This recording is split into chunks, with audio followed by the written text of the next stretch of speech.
Ang mabuting tao maraming kaaway, pero ang plastic na tao maraming kaibigan. Sa buhay, may mga pagkakataon talaga na ang mga taong mabait at matulungin ay maraming kaaway. Hindi ito dahil sa kanilang masamang ugali, kundi dahil sa kanilang prinsipyo at pagmamalasakit sa tama.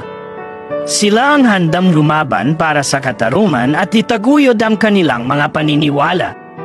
Sa kabilang banda, may mga tao rin na tila plastikado. Minsan, marunong silang magpakita ng magandang asal sa harap ng iba, ngunit sa likod ng kanilang mga ngiti ay maaaring may masamang intensyon. Kadalasan, ang mga ito ay mga oportunista na handang isantabi ang kanilang prinsipyo para sa pansariling interes. Hindi maiiwasan na ang mga mabuting tao ay magkaroon ng kaaway, lalo na kung sila'y laging nagtatanggol sa katarungan at nagmumula sa kanilang puso ang kanilang mga hakbang. Subalit hindi ito dapat maging hadlang sa kanilang pagiging mabuting tao.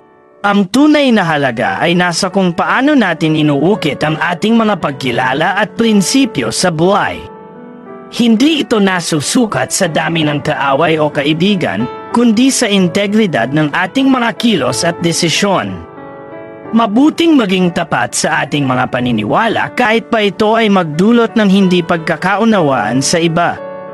Ipinapakita nito ang ating tunay na pagiging totoo sa ating sarili at sa iba.